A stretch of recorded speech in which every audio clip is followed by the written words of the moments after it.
Olá, seja muito bem-vindo ao meu podcast Inspirar com Amor. Eu sou a Rita Bonaparte, uma mulher sonhadora e apaixonada pela vida.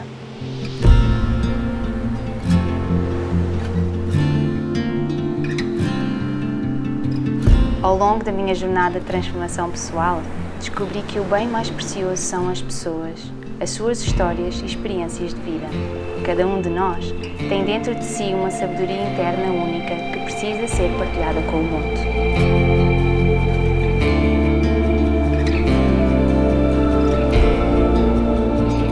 A minha intenção em cada episódio é trazer-te os convidados que são uma referência e inspiração para mim. O meu objetivo é nutrir a tua alma, inspirando-te a seres a tua melhor versão. Estou aqui para te guiar na construção de uma vida com propósito e bem-estar.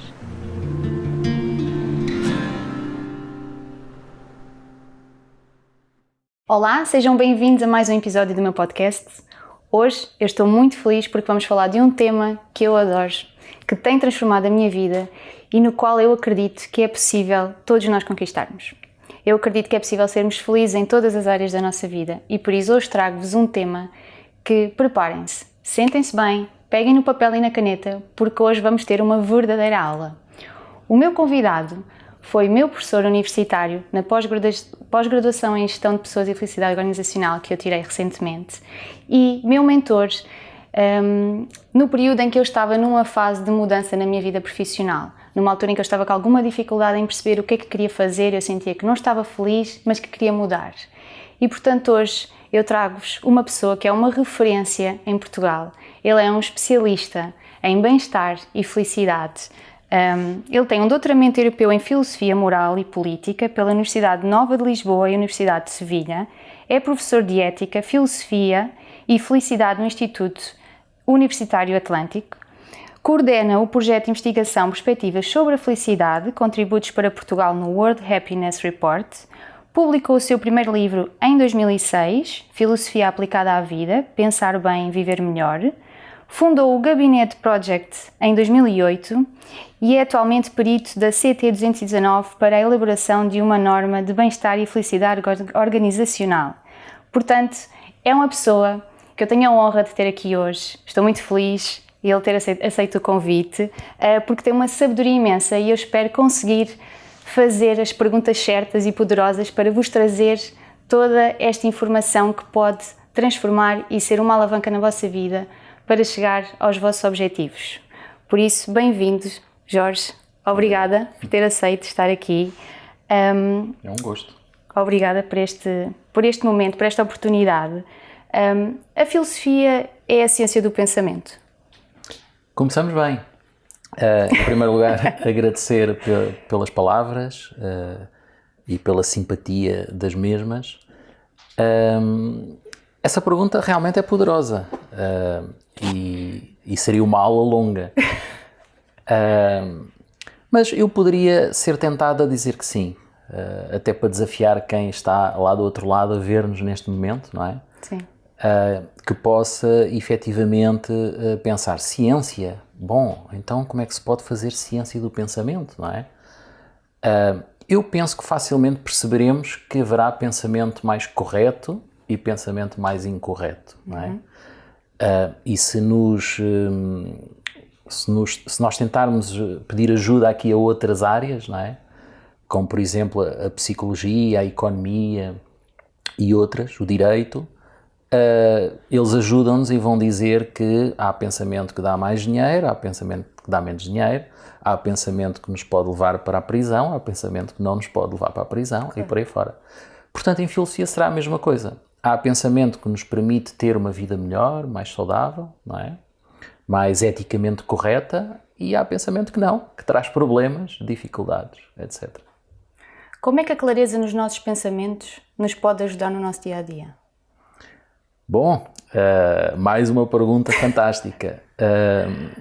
Eu não tenho tanta certeza que clareza e transparência, que depois podemos até conectar aqui com a questão da verdade, não é? Eu participei num livro com um grande amigo e colega meu da Universidade de Sevilha, o José Barrientos, numa altura em que nós discutíamos acesamente esta questão, qual é que deverá ser o grande objetivo da vida e da filosofia, sempre estas duas conexões, e ficávamos tardes e tardes em Sevilha, nas bodegas, a debater isto. E ele sempre defendeu que é verdade, e eu sempre defendi que era a felicidade. E lembro-me perfeitamente dele me perguntar, então e uma pessoa que já está quase no fim da vida, como é que vamos convencê-la de que é ainda a felicidade, não é? E eu sempre acreditei que é possível ser feliz em qualquer idade, não é? Claro que com conteúdos diferentes, não é? Mas é possível. Portanto, eu não sei se devemos sempre optar pela clareza e se a clareza é de facto o melhor. Em teoria, sim, claramente, é importante para que nos possamos entender, não é? Claro. Para que possamos também saber o que é que queremos e nos conhecermos melhor. Mas às vezes há questões em que não é possível ter clareza, não é? E portanto, se calhar é melhor optarmos por outras características que na altura possam fazer mais sentido. Então a felicidade, podemos dizer que é um estado de consciência? Claramente, claramente. Eu a dormir não faço a mínima ideia se sou feliz ou não, não é? Aliás, quanto menos consciência eu tiver a dormir, melhor, não é? Porque se eu tiver sonhos mais vivos e por aí fora, há quem diga que o sono não foi de muita qualidade, não é? Portanto, foi aquele sono menos profundo. Sim. Mas sim, a felicidade passa muito por eu saber onde é que estou, de onde é que venho e para onde é que quero ir, não é? Ter isso muito claro.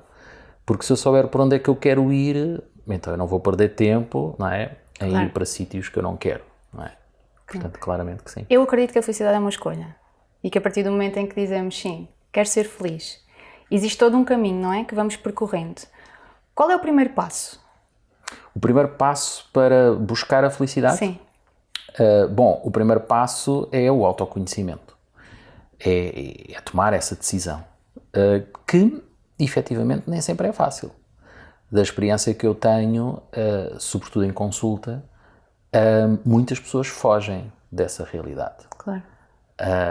E quando eu tento fazer aquilo que a Rita está a fazer muito bem, não é? Essas perguntas poderosas, há muitas pessoas que ou fogem das perguntas, ou, por exemplo, quando eu dou algumas tarefas, tipo trabalho de casa, não é? As pessoas não fazem, ou demoram muito tempo a fazer, e depois dizem que não têm tempo, e por aí fora. Portanto, eu acho que esse é o grande desafio, é convencermos a nós próprios de que é importante fazer isso, não é? Claro. Que é importante nos conhecermos. E a filosofia começou exatamente assim, há 25 ou 26 séculos atrás, não é? Com o Conhece-te a ti mesmo, que estava lá escrito em cima do Templo de Delfos, não é? Que um dia vou querer visitar, lá está, é um dos sonhos de felicidade que vou querer realizar. Mas deveria ser uma experiência fantástica, não é? Não sei se a Rita está a ver o simbolismo disto. Eu entrar no templo, que diz isto à entrada, não é? Sim, é logo... Significa que eu aceito, ok, eu vou querer conhecer-me a mim próprio. Isto pode levar uma vida, não é? Sim. Eu às vezes costumo dizer aos meus grandes amigos, que conheço há 20, 30 anos, quando acontece qualquer coisa de diferente, como é que é possível? Já conheço esta pessoa há 20, 30 anos e não fazia a mínima ideia que isto existia, não é? Claro. Portanto, é uma grande aventura. O nosso conceito de felicidade pode ir variando ao longo da nossa vida, vai variando ao longo da nossa vida. Eu diria que o conteúdo, conhecendo, não é? O conteúdo do nosso conceito de felicidade, ou seja, o que é que eu valorizo mais, não é? Se eu valorizo mais a família, se eu valorizo mais o trabalho, se eu valorizo mais determinado tipo de experiências, sim, isso vai mudando ao longo da vida. Evidentemente que uma criança vai querer brincar, vai querer jogos, etc., não é? Mas depois, quando chegamos a adultos, vamos querer trabalhar, vamos querer mais a família e outro tipo de objetivos, não é? Dinheiro, etc. No entanto, eu tenho vindo a trabalhar muito a questão do conceito de felicidade e cada vez mais acho que há algo nesse conceito que pode ser permanente, que é a sua dimensão formal. Ou seja, por exemplo, eu posso olhar para este sofá, não é? E ele tem uma forma, mas também tem um conteúdo. Claro. O conteúdo é a sua cor, o tecido que é feito, o que é que está por dentro do tecido, etc. Portanto, no conceito de felicidade, a mesma coisa. A forma é sempre igual. O que é que eu quero dizer com isto? Todas as pessoas querem melhorar a sua vida. Claro. É isto. E, portanto, independentemente se é a brincar, se é com a família, se é com o trabalho, eu quero sempre o melhor possível. E, portanto, isso nunca muda. É possível nós sermos felizes em todas as áreas da nossa vida? Sim, eu Chegarmos a acredito que sim. Claramente. Eu acredito que sim, mas também acho que não é fácil. Portanto, isto é aquela aventura que não tem fim. Por isso é que eu gosto muito dela. A nossa vida tem fim, é um facto. Sobretudo a vida do corpo parece ter um fim, não é? Mas parece que a felicidade não tem. E, portanto, eu estou sempre à procura de novas formas, de novas ferramentas, de novas soluções, não é? Para conseguir fazer o tal melhor. Como é que está a felicidade em Portugal? Como é que estão os portugueses em relação à felicidade? São felizes? Se eu olhar para o ranking mundial de felicidade, não é? Eu diria que não estão muito mal. Isto numa primeira abordagem. Mas sendo eu português e gostando eu muito do meu país e sabendo eu que é como aqueles pais que olham para os filhos e sabem o valor dos filhos, mas os filhos não levam a vida muito a sério, não é? E preferem fazer outras coisas que os pais não, às vezes nem sempre simpatizam. Aqui é a mesma coisa. Eu acredito que Portugal podia fazer muito melhor e não tem feito, não é? Porque se nós repararmos, Portugal é um país tranquilo, não tem uma guerra há não sei quantos anos, já nem me lembro, não é? Sol o tempo todo, não é? Está posicionado estrategicamente próximo dos Estados Unidos, com o Oceano Atlântico colado, próximo da África, Europa, etc, etc, não é? E, portanto, poderia estar muito melhor, não é? Poderíamos ter, como por exemplo o Luxemburgo, que ainda é mais pequeno que Portugal, e no entanto tem o salário mínimo, um dos mais elevados do mundo, não é? E as condições das pessoas para trabalhar são excelentes, a forma como o espaço público é tratado é fantástico, e Portugal tem que percorrer esse caminho, não é? E portanto eu acredito que vamos passar dos 50, que é onde temos ficado no ranking mundial de felicidade, e vamos nos aproximar dos primeiros lugares. Quais são os primeiros lugares? Quais são os países que estão... Têm sido sempre os mesmos. Têm sido os países do norte da Europa, não é? A Finlândia está há 5 anos, 5, 6 anos, 4, 5, 6, sempre em primeiro lugar, e portanto temos que aprender essa lição, não é? Muitas vezes eu nas minhas aulas eu explico o que é que a Finlândia fez para conseguir esses objetivos. É um investimento forte na educação, um investimento forte no Estado e na capacidade de ajudar as pessoas, não é? E não querer, ao contrário, enriquecer o Estado e não ajudar as pessoas, não é? Portanto, há aqui todo um mindset que temos que ir trabalhando. Já temos feito isso, mas mais ainda. É um caminho, não é? Exatamente. É um podíamos ir mais rápido, se calhar. Ora, nem mais. E mais focados. E mais focados. Não é? Mas eu acredito que vamos lá chegar. Ok. Como é que a consultoria filosófica nos pode ajudar a chegarmos a esta felicidade? Então, a consultoria filosófica é uma área que surgiu no final dos anos 70 do século passado. Embora isto já tivesse presente na história da filosofia, não é? A filosofia sempre foi prática, desde os tempos gregos, com o famoso Sócrates nas ruas de Atenas, não é? Segundo reza a história, a incomodar as pessoas para elas pensarem, não é? E há quem diga que ele foi condenado à morte precisamente por isso, não é? Por ensinar as pessoas a pensar de forma autónoma, e parece que para os políticos isso não seria muito simpático, não é? E hoje parece falar-se de igual forma, não é? Parece que hoje o pensamento crítico, por um lado, é muito importante, cada vez mais importante, mas parece que não é assim tão valorizado para alguns setores, como a política, não é? Porque se nós tivermos cidadãos ativos, participativos, inteligentes, se calhar não vão fazer aquilo que se pretende. É um grande tópico, sim, digamos.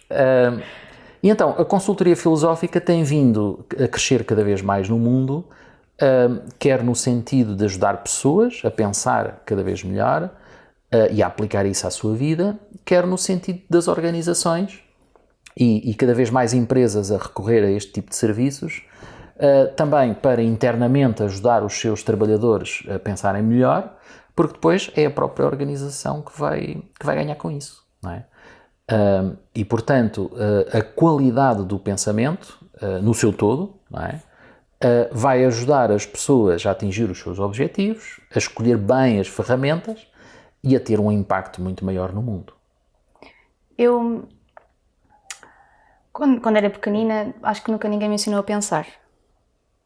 Não aprendemos isto na escola. Qual é o conselho que pode dar para termos mais clareza nos nossos pensamentos? Qual é a melhor forma de nós lidarmos com os nossos pensamentos? Bom, sim, nessa altura, não sei há quantos anos foi, mas nessa altura acredito que não houvesse grande coisa. Mas felizmente hoje já vamos vendo algumas escolas oferecerem a disciplina de filosofia para crianças. É uma tendência que tem vindo a aumentar muito em todo o mundo.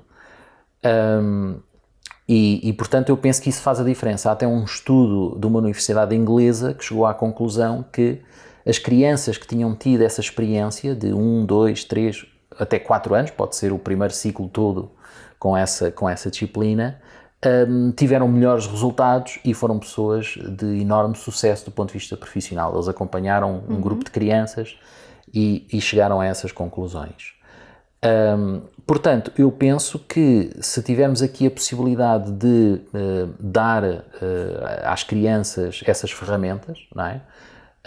De pensarem com qualidade, então elas depois, com muita facilidade, vão conseguir vencer os desafios, não é?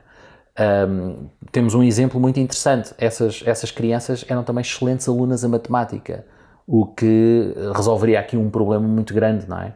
Porque muitas vezes nem sequer as crianças têm experiência com a matemática, claro, porque fogem logo, não é? Como se fosse um bicho-papão. Exato, exatamente. E, portanto, a filosofia, não é, pode ajudar a que outras disciplinas também tenham melhores resultados e também um impacto maior. E, portanto, o conselho que eu poderia deixar aqui é que as pessoas procurem, se não tiverem na sua escola ou no seu contexto, que procurem essa experiência, porque hoje online é muito fácil encontrar serviços de filosofia e que façam essa experiência com as suas crianças, ou até com os adolescentes, ou até com os adultos. Portanto, eu aconselharia que qualquer pessoa tivesse essa oportunidade de passar por essa experiência. A filosofia pode mudar a nossa perspectiva para a vida? A nossa visão da vida? Muda claramente, de certeza não é? absoluta. Sobretudo esta corrente que eu estava a falar, da filosofia aplicada, muda de certeza, porque o que a filosofia vai fazer é uma transformação profunda na pessoa, porque o que nós temos estado aqui a fazer, as perguntas poderosas, não é? Segundo uma investigação de Firestein, vai dar origem a novas conexões no cérebro, não é? Sim. Porque se eu obrigo uma pessoa a pensar numa coisa que nunca pensou, não é? Sim. Ora, as ligações de cérebro vão ter que ir para outros sítios, não é? Exato. Porque se forem pelos sítios habituais, vão dar sempre as mesmas mesmo. respostas que têm dado ao longo da vida, não é? E isso não vai funcionar para responder àquela pergunta. Então vão ter que criar novas conexões para conseguir responder à pergunta poderosa. Quais são as situações que o Jorge acompanha mais ou que chegam mais aqui ao seu consultório? Do ponto de vista de conteúdo? Sim. Em termos de o que é que as pessoas mais estão a pedir ajuda? Ok. No início era essencialmente conflitos de valores, conflitos com pessoas, etc. Mais recentemente, talvez também devido ao impacto do meu trabalho, do ponto de vista público, não é? Vêm claramente pessoas a dizer: eu não sou feliz. Okay. Isso nunca aconteceu há 10, 15, 20 anos atrás. Agora sim, agora as pessoas trazem esse conteúdo e depois conectam muito à questão do seu projeto de vida, não é? Sei lá, pessoas com 40, 50 anos chegarem aqui e dizerem que, olha, eu acho que vivi enganado a vida toda, não é? Vivi enganado com um casamento, vivi enganado com uma profissão, vivi enganado às vezes com uma família, pessoas que não se identificam com a família de sangue, não é? E que a sua verdadeira família são os amigos. Portanto, há todo um conjunto de exemplos interessantes de pessoas que, a dada altura, põem em causa o espaço e o lugar em questão e querem ir a uma nova aventura na sua vida. Isso é fantástico, não é? Claro, dar aquele clique. Bem-estar e felicidade são coisas diferentes. Como é que se explicam? É verdade, é verdade. Eu tenho insistido muito nessa questão porque há muito tempo atrás as pessoas pensavam que era a mesma coisa, não é? Até confundiam os conceitos. Mas agora, com o que está a acontecer no mundo, não é? Com o surgimento de novas ferramentas, novos desafios, é fundamental distinguir, não é? E eu penso que não é muito difícil. O bem-estar, como a própria palavra indica, está-se a referir ao estar, não é? Portanto, se eu estou aqui sentado, parado. Portanto, é um conceito bastante passivo, digamos assim. Enquanto que a felicidade não. A felicidade para já é uma coisa muito maior, coisa grandiosa, não é? E é uma coisa mais dinâmica, digamos assim. Portanto, eu para alimentar o bem-estar, eu tenho que estar todos os dias a fazer coisas, não é? Portanto, se eu quiser ficar calmo, eu tenho que fazer por isso. Se eu não quiser ter fome, se eu quiser estar bem dormido, não é? Se eu quiser estar em forma fisicamente, tenho que fazer exercício. Enfim, tenho que alimentar o meu bem-estar constantemente, várias vezes ao dia, não é? Beber água várias vezes por dia, etc. A felicidade não. A felicidade é algo que é de longo prazo, não é? Eu tenho que, se eu quiser ter uma felicidade a sério, eu tenho que pensar onde é que eu quero estar daqui a 5 anos. Ok, já sei, então o que é que eu tenho que fazer para lá chegar? Portanto, a felicidade não pode ser uma coisa que eu faça gestão de dia a dia, ou de minuto a minuto, não é? Portanto, é uma construção, não é? É uma construção, precisamente. E felicidade e sonhos andam de mão dada? Claramente, não é? Porquê? Se eu percebi bem a pergunta, os sonhos não são provavelmente aqueles que eu tenho todos os dias quando durmo, são os sonhos que eu tenho desde criança, desde jovem, não é? Sim. E que vou alimentando. Aquilo que achamos que é impossível, mas eu estou aqui, como é que vai ser possível eu estar no que eu estou a sonhar? Ou no que nós vemos nos filmes, ou gostava de ter isto, ou gostava de estar aqui, né? Que achamos que é um caminho muito distante, ou até que não é para nós. Eu muitas vezes deparei-me com isso. Isto não é para mim, isto não é para mim. Acredito. Mas o sonho é aquilo que está na nossa essência. É verdade. O sonho comanda a vida, como dizia alguém, não é? Mas eu costumo acrescentar a essa frase do sonho comanda a vida, e seguindo a palavra que a Rita utilizou, de impossível, não é? Que está muito associada à utopia, não é? A utopia é aquele lugar que não existe em lado nenhum. Podemos procurar, mas ele não existe. E há um livro, precisamente com esse título, A Utopia, do Tomás Moro, em que uma das personagens principais chama-se Rafael Itludeu. E era português. Eu gosto sempre de dizer isto. Portanto, uma das pessoas mais importantes que tentou transformar a utopia numa realidade, isto era aplicado à sociedade inglesa, não é? É possível construir uma sociedade melhor. Não é impossível. É possível. Então, os portugueses têm um papel muito importante no mundo, não é? Sim, já demonstraram na história. É? Um legado que já está, sim. Das conquistas, das descobertas, etc. Então vamos trazer novamente isso para o mundo, vamos ser líderes, não é? Pela positiva. E, portanto, sonhar e pôr em prática esses grandes sonhos, eu penso que impactam muito a nossa felicidade. Se a felicidade começa pelo nosso autoconhecimento, e se nós somos um ser holístico, não é? Que temos várias áreas, que temos várias partes, que temos várias vontades, não podemos descuidar o lado profissional, por exemplo. E as pessoas no campo da profissão e no seu dia-a-dia profissional, é importante também que estejam felizes, porque não dá para dividir, não é? Não dá para eu ser feliz individualmente e depois a nível social não o ser, não é? Claramente. Como é que as empresas... Somos a única pessoa, não é? Como é que as empresas estão a olhar para a felicidade? Agora que já está a ser feito um trabalho mais evidente, com mais estudos, e o Jorge tem feito esse trabalho também nas empresas, como é que as empresas estão a ver esta nova consciência, esta nova forma de tornar as pessoas mais felizes no seu local de trabalho, porque mais felicidade é sinal, já está estudado, mais produtividade. Sim, é verdade. Totalmente de acordo. Lá está, isto é um processo, é um caminho, não é? E há cada vez mais empresas a contratar happiness managers e a criarem departamentos de felicidade. E portanto, essa realidade está bastante visível, e não só em Portugal, um pouco por todo o mundo. E portanto, o que eu vejo aqui é vários contributos, não é? Quando aparece alguém a falar nisto pela primeira vez, às vezes essa pessoa pode ser confundida com um ideólogo, não é? Alguém, um sonhador, sim. E muitas vezes não tem grande impacto, não é? Mas quando esse sonhador começa a convencer, não é? E então Em 2012 surgiram os relatórios mundiais de felicidade. Depois, algures, um município em Portugal criou um pelouro de felicidade. Depois, o Ministério da Educação criou o programa Happy Schools. Depois, o Instituto Português da Qualidade, com a Associação Portuguesa de Ética Empresarial, criou a norma de bem-estar e felicidade. Portanto, isto para dizer o quê? Quando há muitas entidades e pessoas e projetos a fazer a mesma coisa, já fica difícil voltar para trás. Claro. Não é? E, portanto, eu acredito que agora com a norma e com o selo Happy Schools, que também vai surgir, posso dar a informação aqui quase em primeira mão, não é? Portanto, isto vai criar uma mudança muito grande no país e depois também no mundo, não é? Porque nós já estamos a ser convidados pela Unesco e pela Comissão Europeia para irmos mostrar o que é que estamos a fazer em Portugal. Isto quer dizer que as empresas vão poder ter esse selo, garantindo que estão certificadas para a felicidade e que estão de acordo, não é? Também posso dizer em primeira mão que a norma vai ser apresentada oficialmente e publicada, a sua versão final, agora no dia 15 de outubro. Boa. Portanto, Portugal está a deixar um legado. É verdade. Porque fomos o primeiro país a criar uma norma no mundo. É verdade. Muito sem dúvida. Bem. E o que é o Happiness Manager?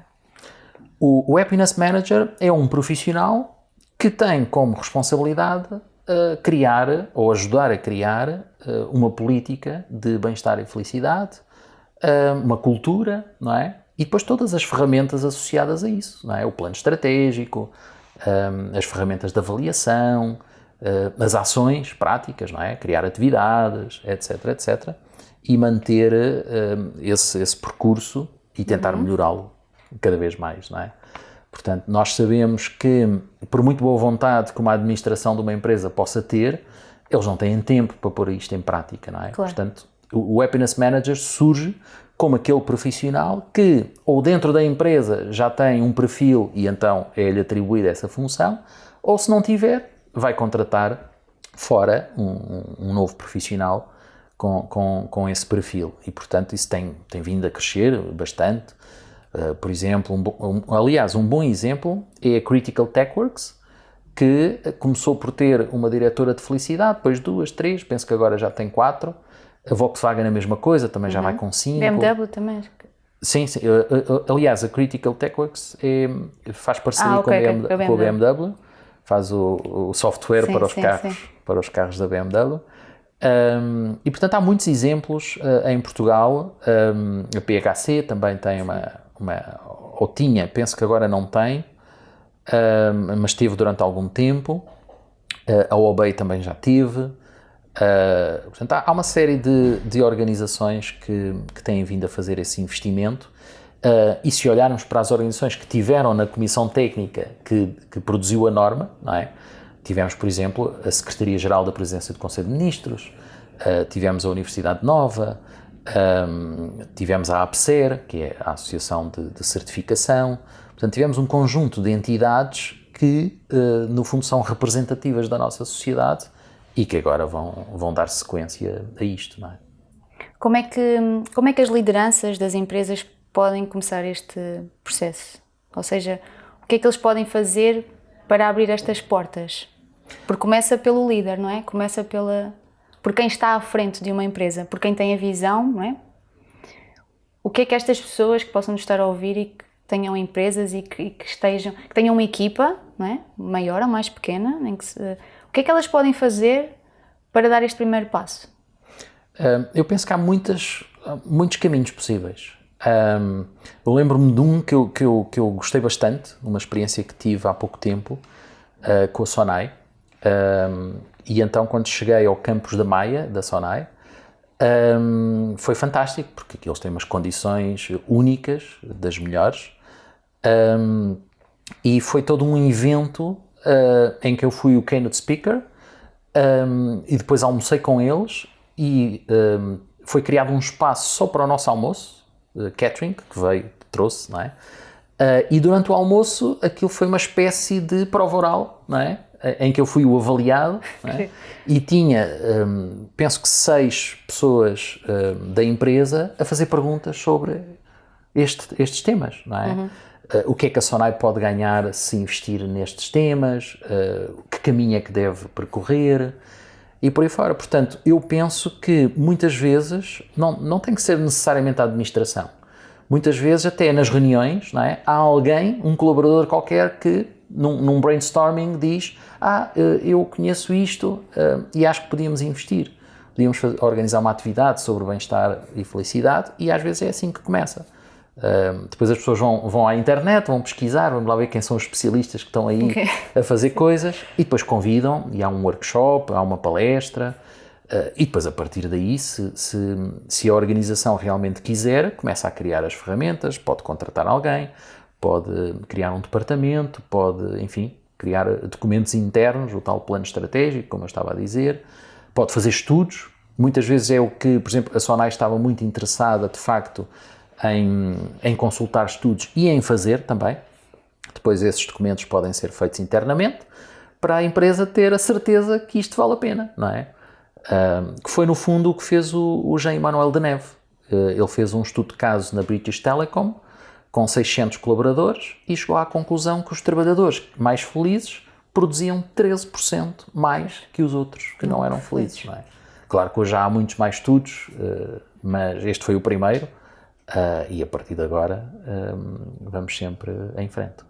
Da sua experiência, que já vai longa, não é? Destes anos e cada vez mais e que está sempre à busca o que é que tem deparado como maior desafio para as pessoas de vida? Em que é que as pessoas mais têm dificuldade? Em que é que as pessoas mais resistem? Ou o que é que incomoda mais as pessoas? O que é mais difícil no ser humano? Ok. Eu pensava que a pergunta era mais fácil, tinha a ver com Portugal. Eu ia já responder. Podemos ir aos dois lados. Como ser humano é mais difícil, não é? Como Portugal, eu penso que é a questão do mindset, não é? Eu gosto muito de ir às redes sociais medir a toxicidade e o ambiente, não é? E vejo as pessoas perderem muito tempo com o negativo. Aliás, o fado já nos diz isso, sim, não é? Sim. E há quem diga que nós somos um povo bastante pessimista e com outras características parecidas, a questão da inveja e por aí fora, não é? Tudo o que está associado a isso. Portanto, esse é o primeiro desafio, é mudarmos esse mindset. Perdemos muito tempo. Aliás, às vezes até em contexto de formação, faço alguns exercícios.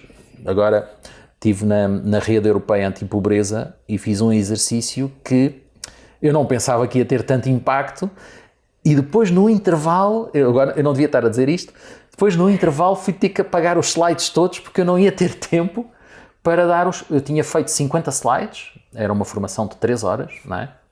E dava perfeitamente em 3 horas passar 50 slides. Mas aquele exercício demorou-me quase 2 horas.